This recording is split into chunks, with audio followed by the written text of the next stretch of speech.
Assalamualaikum warahmatullahi wabarakatuh. Perkenalkan, nama saya Nila Sari dengan nomor NIM 1059261. Saya mahasiswi S1 Manajemen UNP.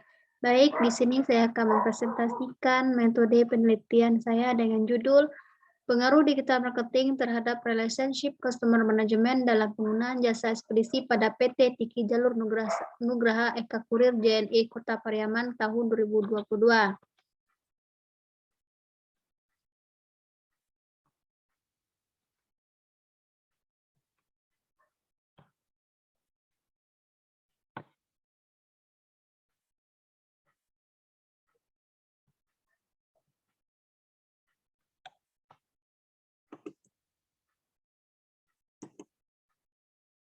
Baik, selanjutnya itu latar belakang masalah di mana terkait dengan transportasi dan laju pengiriman barang saat ini pergerakan bisnis yang semakin cepat dan padat aktivitas di dunia nyata maupun offline atau online. Dan juga bisnis dengan perkembangannya tahun dan juga pertambahannya tahun ini, maka semakin banyaknya bisnis online yang berada baik itu dari marketplace ataupun secara online melalui sosial media. Bisnis online pun ini sangat bermunculan dan mengakibatkan transaksi online serta pengiriman barang online pun kini semakin banyaknya dan meningkat. Kemudian menjadi kendala dari para pebisnis sekarang ini yaitu digital marketing sebagai pemasaran yang digunakan oleh pihak pebisnis atau pengusaha. Terutama di Indonesia cukup banyak dikarenakan kebutuhan supply internet yang harus maksimal. Sementara seperti yang dikutip dari website, menurut Handi Irawan 2015, masih sulit pemasaran guna melakukan percobaan dalam beralih menggunakan media digital. Selaku media pemasarannya juga menjadi halangan kemajuan beberapa perusahaan. Selanjutnya identifikasi masalah, yaitu jasa ekspedisi JNE dapat memudahkan para pelaku bisnis ataupun usaha baik itu online shop dalam pengiriman produknya agar sampai ke tujuan dan mereka inginkan dengan tarif yang bervariasi dan juga layanan yang mereka inginkan. Kemudian proses pengiriman barang dan juga dokumen serta lainnya yang sangat cepat, tahap pengirimannya yang tidak sulit. Pada era global dan teknologi seperti saat sekarang yang kita gunakan dalam pengiriman barang agar cepat sampai ke tujuan. Kemudian pengertian digital marketing. Menurut Rusmanto, pada tahun 2017, digital marketing adalah promosi produk atau merek melalui satu bentuk media elektronik. Digital marketing sering disebut sebagai online pemasaran, pemasaran internet, atau pemasaran web. Pengertian lain dari dikemukakan oleh Armstrong dan Kotler 2015 mengatakan digital marketing adalah sisi pemasaran dari e-commerce yang terdiri dari kerja dari perusahaan untuk mengkomunikasikan sesuatu, mempromosikan, dan juga menjual barang dan jasa melalui internet. Selanjutnya, dimensi digital marketing terdiri dari 6 bagian. Yang pertama itu website, di mana perusahaan atau organisasi memiliki website agar mempermudah untuk mendapatkan informasi penting terkait dengan perusahaan tersebut agar menarik konsumen dalam melakukan jasa tersebut. Kemudian search engine marketing, di mana pemanfaatan bisnis directory untuk menjaring pengunjung dengan kerjasama dengan search engine atau mesin pencarian. Web banner yaitu membuat kotak dan bendera iklan yang menarik konsumen dalam melakukan website perusahaan ataupun organisasi pada jasa JNE tersebut. Kemudian social network, masuk ke dalam suatu forum sosial gratis ataupun sosial media yang membahas akan topik yang terbaru atau yang terkini. Email marketing, di mana surat elektronik alat penting dalam pemasaran digital yang dikirim antara konsumen yang sudah ada maupun calon konsumen, baik itu dari kinerja yang mengirimkan berbentuk selembaran ataupun informasi penting melalui sosial media melalui email marketing tersebut. Kemudian affiliate marketing dan strategi partnership, membuat kotak atau selebaran yang menarik dalam suatu organisasi atau sebuah perusahaan. Selanjutnya pengertian customer relationship pengertian customer relationship management, di mana pada menurut Priyansa 2017, Customer Relationship Management merupakan salah satu upaya perusahaan dalam mengelola pelanggan yang dimiliki secara lebih optimal.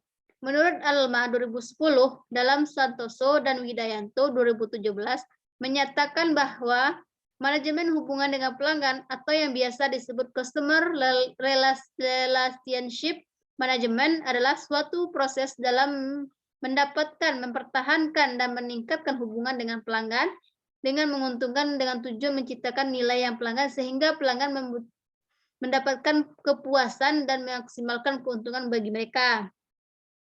Selanjutnya, indikator Customer Relationship Management. Ada 3. Yang pertama, Continuity Marketing, di mana program pemasaran untuk mempertahankan dan meningkatkan loyalitas pelanggan melalui pelayanan khusus yang bersifat jangka panjang.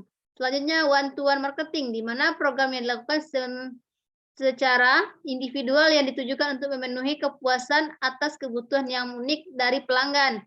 Selanjutnya, Partnering Program, di mana program hubungan kerja sama antara pemasar dengan perusahaan lain untuk melayani kebutuhan pelanggan akhir. Selanjutnya, kerangka pemikiran, di mana kerangka pemikiran digital marketing sebagai variabel X dan juga customer relationship management sebagai variabel Y. Kemudian hipotesis penelitian. Hipotesis penelitian adalah jawaban sementara terhadap rumusan masalah penelitian.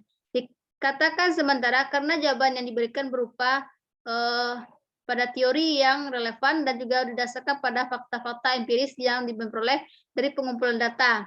Di mana dari penelitian ini yaitu H0 tidak ada pengaruh digital marketing terhadap customer relationship management dalam penggunaan jasa ekspedisi JNE.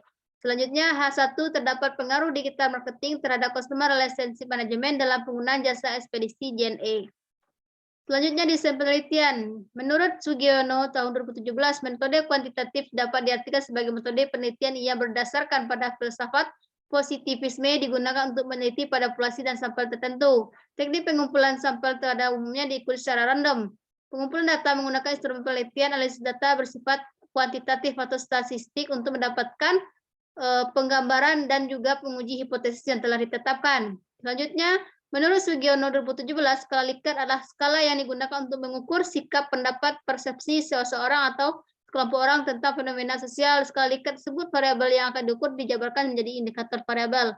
Kemudian variabel indikator itu dijadikan sebagai titik tolak ukur untuk menjadikan sebuah pernyataan yang akan kita buat dan kita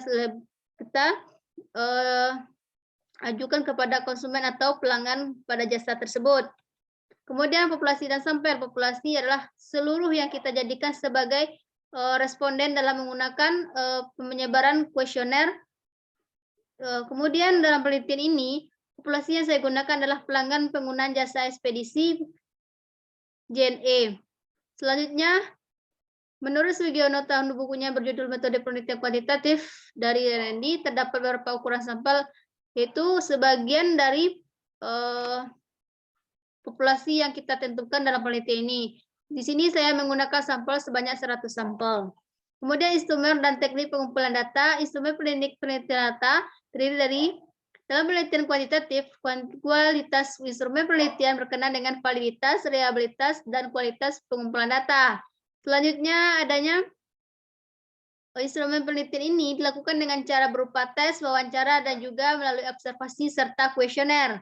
Kemudian observasi merupakan pengamatan langsung terhadap objek penelitian di lapangan untuk mendapatkan dan juga mengetahui pelanggan pada jasa ekspedisi JNE tersebut. Kemudian studi pustaka, teknik mengumpulkan data melalui jurnal, buku, berbagai artikel, dan juga mencari sumber-sumber website maupun majalah yang berkaitan dengan penelitian yang akan kita lakukan.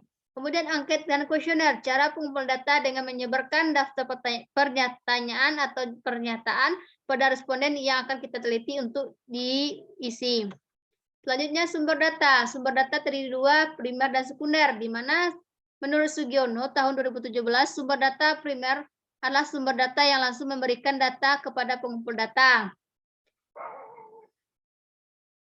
Sumber data primer yang digunakan penelitian adalah kuesioner yang telah dibagikan kepada pelanggan ekspedisi JNE. Selanjutnya data sekunder, yaitu menurut Sugiono 2017 menyatakan sumber data sekunder merupakan sumber data yang tidak langsung memberikan data kepada pengumpul data.